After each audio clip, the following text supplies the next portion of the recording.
JF Borrell. Tras la visita el martes de la diseñadora de moda Vicky Martín Berrocal y de su madre, Victoria Martín Serrano, quienes presentaron Las Berrocal, el documental que protagonizan y que se estrenará el 20 de mayo en Movistar Plus, y el lunes del cantante y compositor colombiano Sebastián Yatra, quien presentó Milagro, su nuevo disco. Pablo Motos ha recibido este miércoles al locutor de radio Carlos Alsina, quien acaba de celebrar el 10º aniversario de su programa, Más de Uno, que dirige y presenta cada mañana de lunes a viernes entre las 6:00 y las 12:30 horas en Onda Cero Radio. Los monólogos Carlos Alsina en Más de Uno.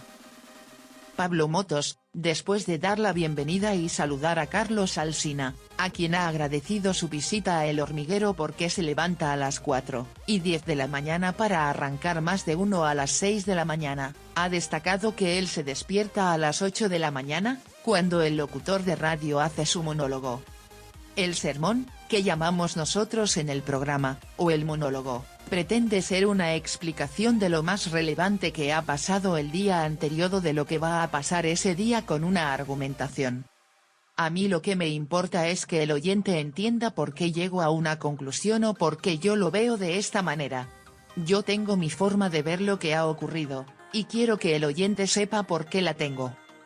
Y para eso voy planteando una serie de antecedentes, contextos o lo que sea que forman parte de un argumento que lleva a un desenlace, ha apuntado el invitado.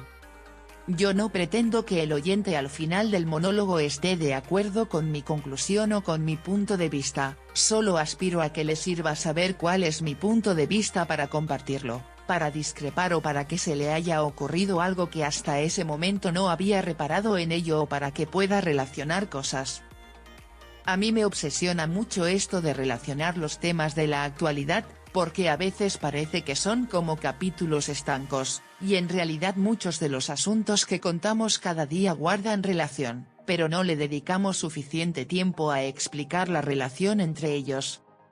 Entonces, la actualidad es como un puzzle diario, y yo creo que lo interesante, lo entretenido, es ir colocando las piezas y explicando por qué una va al lado de otra, dónde conectan y por qué una puede ser consecuencia de la otra, ha continuado el periodista nacido el 15 de octubre de 1969 en Madrid, Carlos Alsina, y la crítica al gobierno de turno.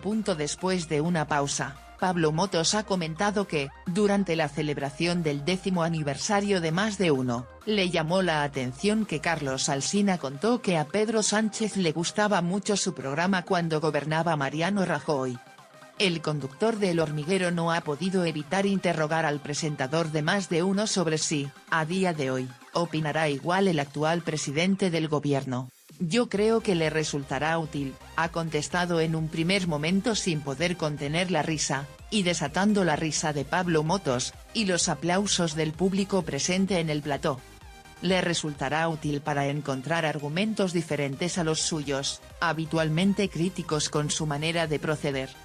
Esto de que cuando están en la oposición les gusta mucho el programa, y cuando llegan al gobierno deja de gustarles, no solo le ha pasado a Pedro Sánchez, le pasó también al Partido Popular cuando Mariano Rajoy llegó al gobierno después de José Luis Rodríguez Zapatero, ha destacado Carlos Alsina.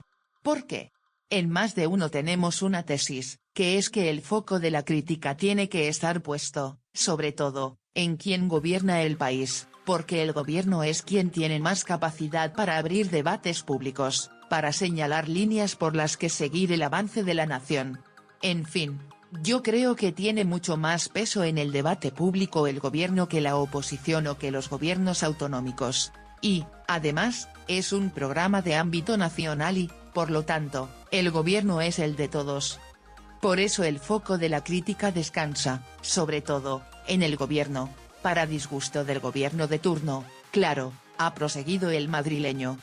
Carlos Alsina ha subrayado la importancia que tiene la coherencia para él.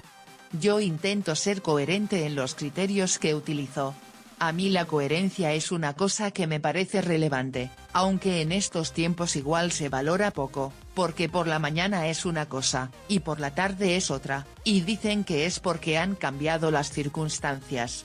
Pero bueno, estamos acostumbrados a que desde el gobierno se lleve mal la crítica, y a que la oposición entienda o interprete que si eres crítico con decisiones que ha tomado el gobierno es porque estás de su lado, cuando no es así, o no tiene por qué ser así, porque un día coincidirás con unos y otro día coincidirás con otros. Pero la crítica al poder no significa que estés alineado con quien aspira al poder, ha dejado claro el locutor radiofónico. Los WhatsApp entre José Luis Ábalos y Pedro Sánchez. La relación entre José Luis Ábalos y Pedro Sánchez. La situación de Carlos Mazón tras la dana del 29 o Carlos Alsina, y el programa que hizo 3 días después de la dana. El apagón que dejó sin electricidad a la España peninsular el 28 a Carlos Alsina se enfrenta a la rueda de reconocimiento de trancas y barrancas.